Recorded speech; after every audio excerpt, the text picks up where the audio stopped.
to people who marriages with children and anyone who's ever been a kid. So that's everybody. That's you. And what the reason that I wanted to talk about this is because we spend a lot of time making sure that our kids are well dressed, that they are sending to school neatly done homework, that they're getting good grades, excuse me, that they're doing all of these things to be successful in life, right? That they are, you know, being friends with the right kinds of kids, going to the right kinds of schools, reading the right kinds of books, all of those things. We try so hard as parents to make sure that our kids are getting the best of the best.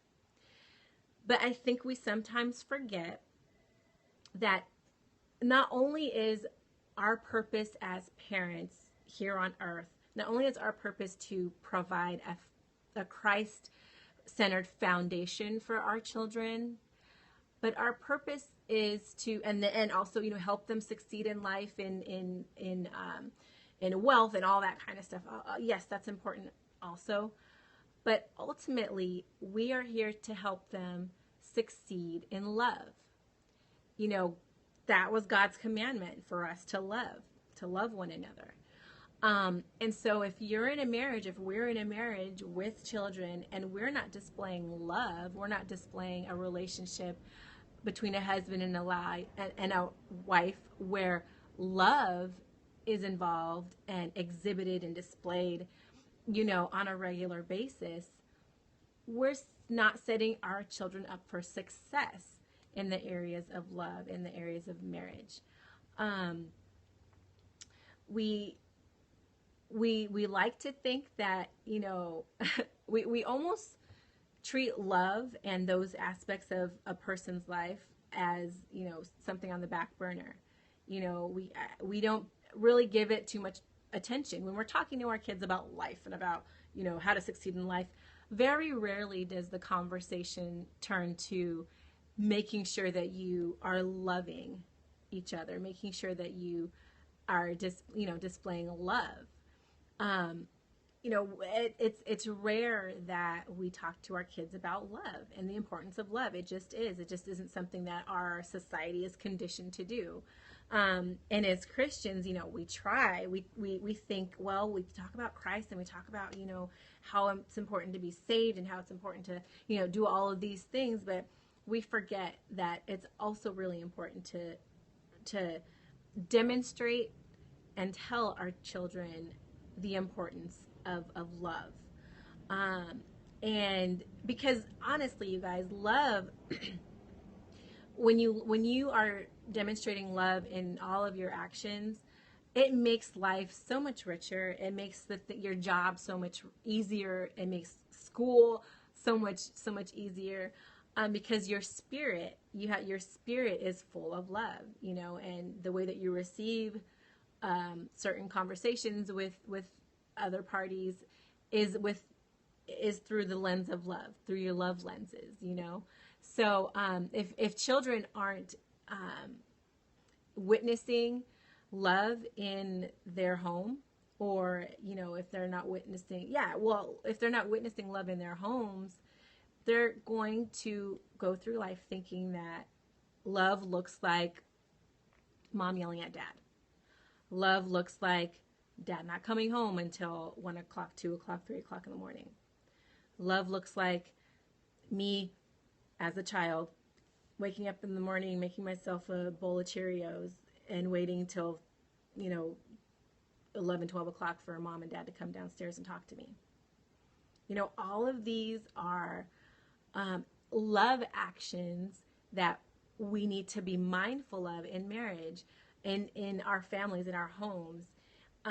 And, you know, the earlier that we realize someone's watching, you know, that kids are watching everything that we do, the earlier we're able to correct anything that we're not handling correctly or as God would have us handle. So, for example, a while back, my husband and I I don't know if it was over dinner or in the car, but we had a differing of opinions on something, and it got to be very snappy. Our conversation became very snappy. Now we don't curse or anything like that, but it was a snappy conversation.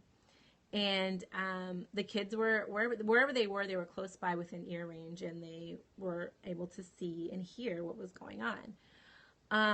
And that evening, so my husband and I hashed things out that evening.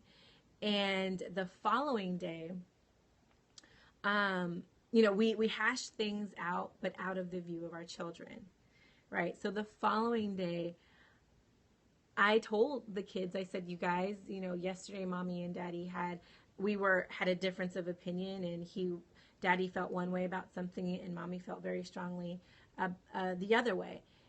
We talked about it, and we're fine and things are good. But I want to apologize to you guys, because that isn't, we don't want you to feel like mommy and daddy are upset at each other, because we're not. We love each other very much. And so I was just talking to them a little bit about how we did have a difference of opinion, and we talked to each other in a way that probably was not best, but that we love each other, that we apologize to each other, and that we mended the situation. So they're not thinking, well, are mommy and daddy still mad at each other? Or mommy and daddy? And when kids get to school, they have all kinds of conversations, and they're talking about God knows what. And, next thing you know, they come home and think you're getting a divorce, So, and I know there was another situation too, where he and I had a difference of opinion, and it was minutes after where I said, we apologized to each other in front of our kids. We said, oh, I don't even remember what it was. It was something trivial. But we apologized to each other, and kind of just let it be in front of the kids, so they were able to see how we resolved the situation in a loving way. So it's just really important as parents that we model love for our kids, because they do everything we do. They say the things that we say, and they're our little, our little mini-me's, they want to be like us. So when we're doing things that aren't godly, when we're doing things and saying things that don't show love, we can't be surprised when they turn around and do those same things. How unfortunate would it be for our children to end up in one bad relationship after another, all because of the dysfunctional marriage that they grew up watching? How unfortunate would that be, right? I mean, to have to admit to yourself that your children are in these series of one bad relationship after another bad relationship because of what they witnessed at home, because of your own fault. So we need to get our minds right as parents, as husbands and wives, and make sure that we are on our job and showing love, because like I said, our greatest role, our greatest job is to help our children succeed in love. God commanded us to love. So that's one of our biggest jobs, is to help our kids to succeed in love. So that's what I have for you today, you guys. Like I told you,